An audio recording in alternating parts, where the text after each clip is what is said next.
Okay, so many people have been asking about derivation relationships in SysML v2. For instance, how to make a table with derivation relationships. Well, these are a little bit more complicated in SysML v2 because they are built on top of metadata.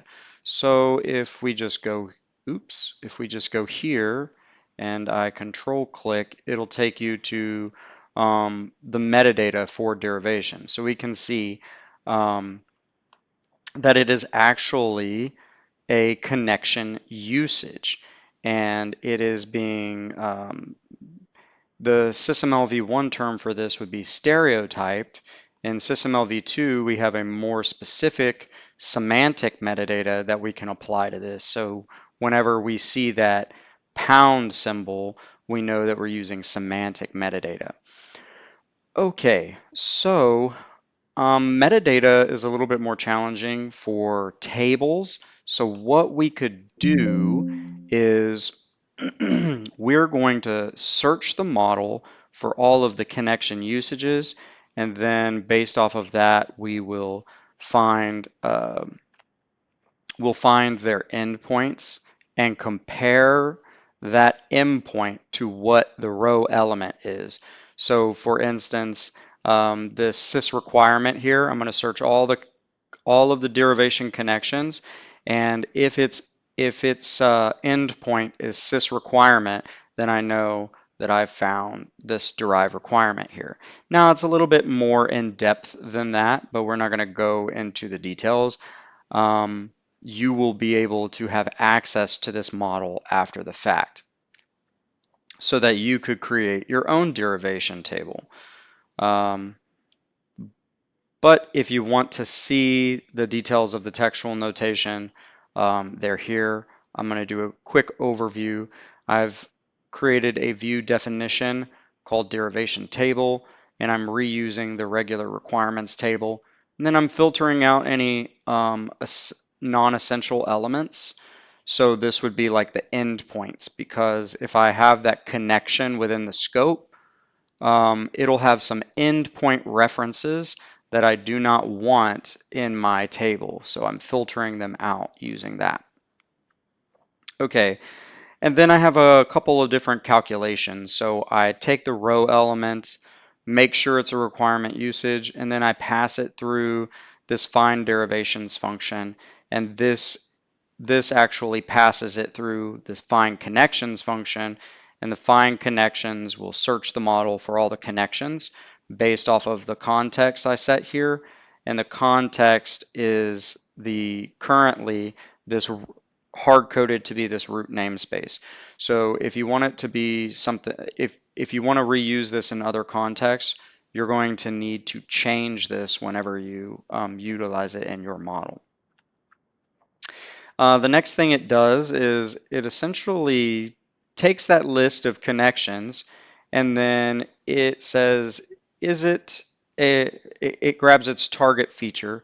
So let's actually go look in the specification here for this connection relationship or this derivation.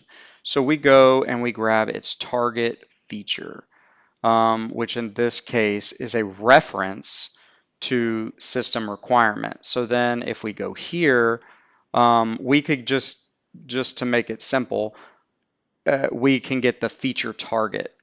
And all a feature target is whenever you have a referenced element, the feature target is what you're referencing.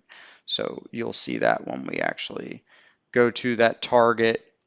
We open this target feature here, we go to its specification window,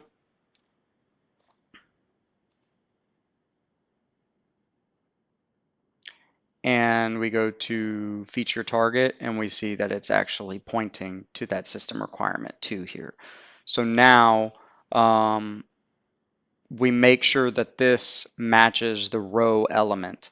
And when we do this, then we know that it's the one that we want because it has 2 endpoints. It could be pointing to itself, or it could be pointing to the other end. So we want to make sure that we get the correct end. And so that's all we're doing there. So at the end, when we actually apply this, all we're doing is creating a derivation table. We're reusing that DT. We're exposing our requirements package, which in this case is this. It owns the connections, the context, and the table. And inside there, we're already filtering out for only getting requirements, as we saw before. And then these are the columns that we want. We want the declared name, requirement ID, body, and then the derive requirement. Okay, so if we go to our table, we can then see that the system requirement here is derived from this high level requirement up here. Same for here, and we can confirm that right here. Now, additionally, we could add columns for source and target, but that's going to be beyond the scope of this video. If you're interested in that, let me know, and I can maybe throw something together. So, how do we apply this in practice? We can simply create a new requirement here and here. And then use the derivation and go from source to the derive requirement as shown here. And when we do that, our table should update if those are in the scope. It looks like these are not inside the scope of that package, so we need to just place them in. And once we do that, our table will update. And we can see that requirement 2 is derived from requirement 1.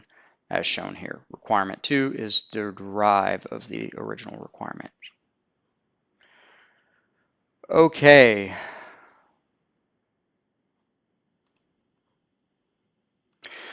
Now for instructions on how to create your own drop-down, please refer to my other video where I show how to do this.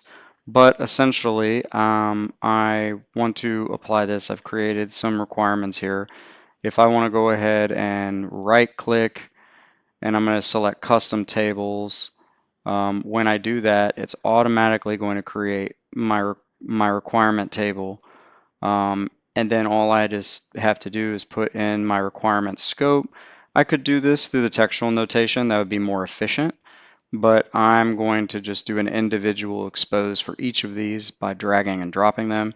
And then we can see it automatically populates these requirements and their derivations.